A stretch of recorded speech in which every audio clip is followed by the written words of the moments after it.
Pourquoi la plupart des gens ne poursuivent-ils pas leurs rêves ou ne font-ils pas mieux que ce qu'ils font actuellement alors qu'ils en sont capables? Je pense que beaucoup d'entre nous n'osent pas franchir le pas suivant parce qu'ils ne savent pas encore quoi faire. Et je dirais que si nous n'explorons même pas les possibilités, c'est parce que, inconsciemment, nous ne croyons pas que cela puisse nous arriver et que nous ne pensons pas le mériter. Alors, voici ce que je vous propose. Combien de temps consacrez-vous à votre développement personnel? Combien de temps avez-vous consacré chaque jour à la réalisation de votre rêve au cours des 90 derniers jours? Combien de livres avez-vous lus l'année dernière? Quelles nouvelles compétences ou connaissances avez-vous acquises? Quel type d'investissement avez-vous fait en vous? Vous voyez, ce que je veux dire, c'est que lorsque vous commencez à réfléchir à vos objectifs, si vous voulez réussir aujourd'hui et que les choses évoluent si vite, vous devez littéralement courir pour rester immobile. Je veux dire que vous devez faire un effort conscient pour commencer à travailler à votre développement personnel. Voici autre chose. La plupart des gens ne vivent pas leurs rêves par peur. Mesdames et messieurs, la peur, une vision limitée et le manque d'estime de soi sont ce qui empêche la plupart des gens de faire des choses qu'ils ne veulent pas faire. C'est la même raison pour laquelle les gens restent dans des relations où ils sont maltraités, malheureux ou insatisfaisantes. Ils ne peuvent pas se projeter au-delà de cette relation. Ils ne peuvent pas s'imaginer profiter de la vie sans cette personne. Ils pensent que c'est tout ce qu'ils peuvent faire. C'est la même raison pour laquelle les gens restent bloqués à un certain niveau dans leur vie. Ils ne peuvent pas imaginer que les choses puissent s'améliorer.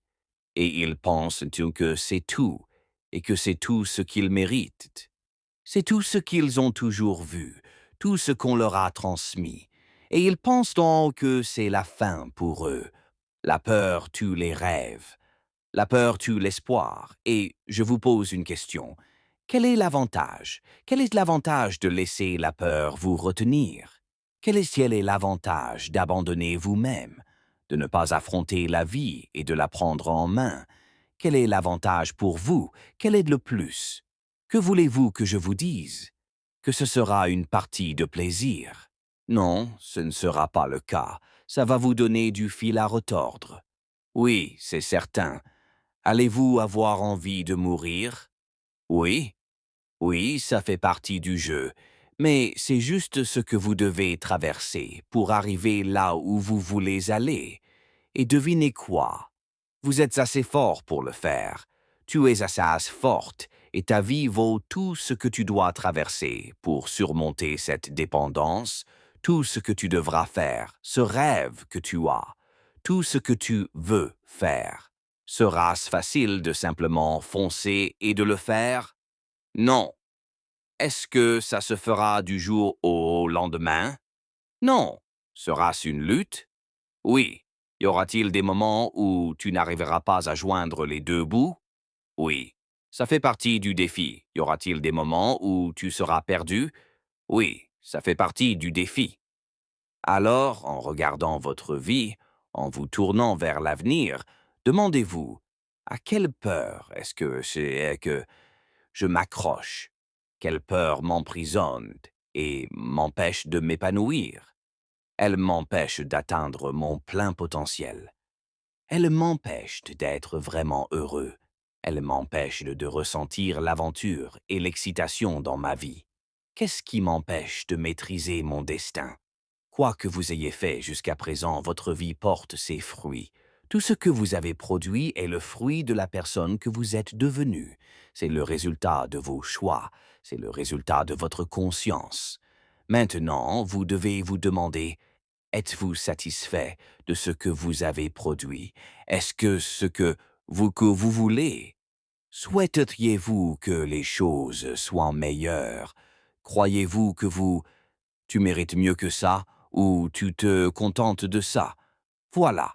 Tu n'as pas à faire tout le reste. Tu te résignes déjà à la vie et tu dis, eh bien, je suis heureux. Te permets-tu de t'en tirer comme ça? Ou crois-tu, au fond de toi, qu'il y a une autre mission importante à accomplir? La vie te réserve autre chose et c'est pour ça que tu es là. Comment gérer cette peur? Comment renforcer notre estime de soi? Tu dois commencer à te fortifier. Comment faire?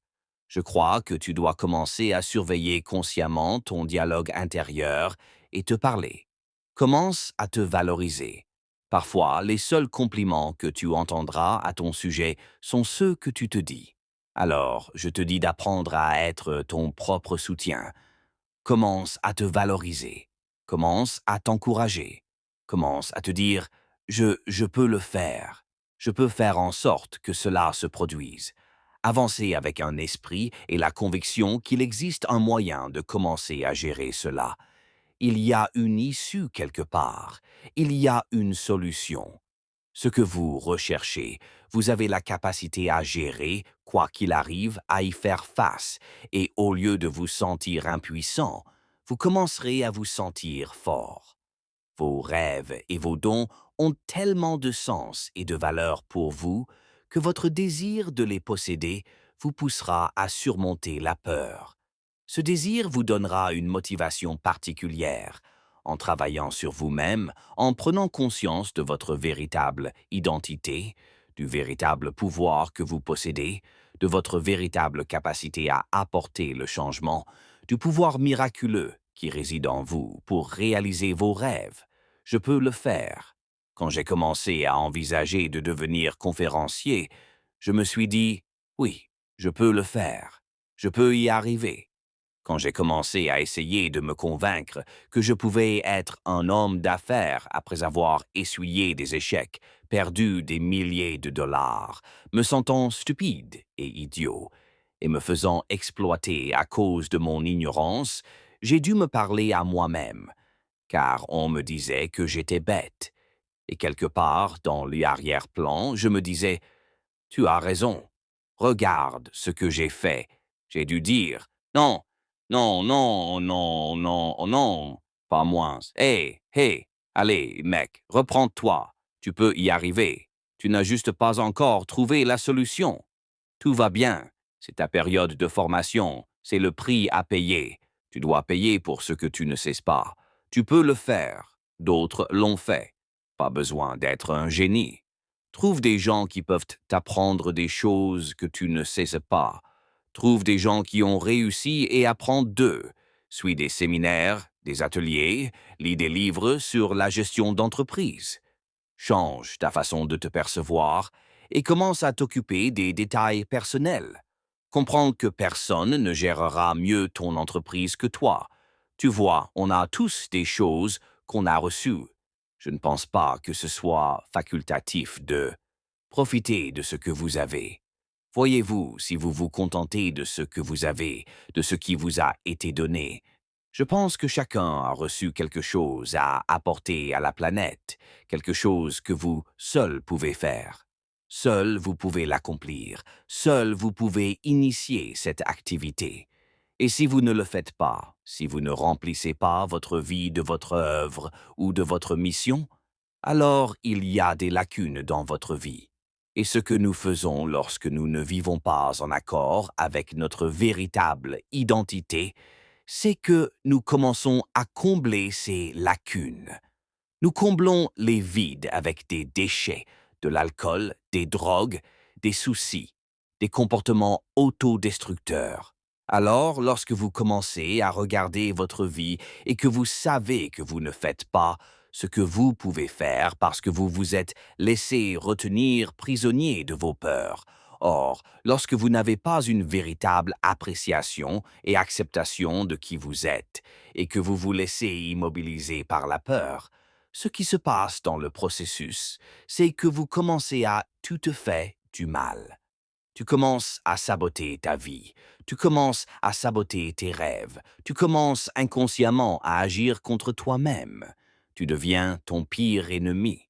Alors, que faire? Il y a peu de gens qui ont décidé, au fond d'eux-mêmes, je vais y arriver. Certaines personnes n'attendent pas d'être éliminées. Certaines personnes avancent en seules, or elles sentent au fond d'elles-mêmes qu'elles ont ce qu'il faut pour réussir.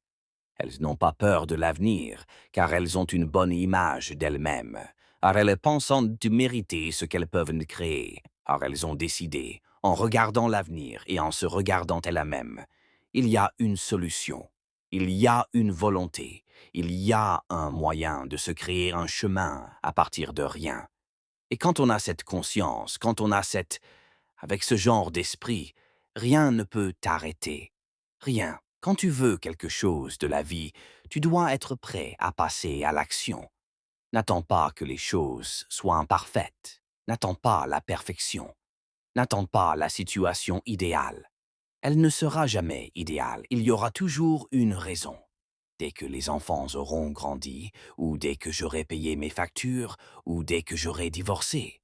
Enfin, dès que j'aurai assez d'argent, fais ce que tu peux, là où tu es, avec ce que tu as, et ne te contente jamais de peu. Beaucoup de gens ne prennent jamais de risques dans la vie. Ils ne veulent prendre aucun risque. Ils veulent que la situation soit idéale. Tu vois, ce n'est pas marcher par la foi, c'est marcher par la vue. Je suis né dans un quartier pauvre de Miami, en Floride, appelé Liberty City. Je suis né dans un immeuble et abandonné, à un étage. J'avais un frère jumeau. À 6 semaines, nous avons été adoptés. En CM2, j'ai été identifié comme ayant des difficultés d'apprentissage, étiqueté comme ayant des besoins éducatifs particuliers, et j'ai été placé mentalement en 4e. J'ai redoublé en 3e. Je n'ai pas fait d'études supérieures, mais grâce à ma mère, je me sens comme Abraham Lincoln qui a dit « Tout ce que je suis et tout ce que j'espère devenir, je le dois à ma mère. » J'ai vu une fois une pancarte qui disait que Dieu m'avait pris du ventre de ma mère biologique et m'avait placé dans le cœur de ma mère adoptive.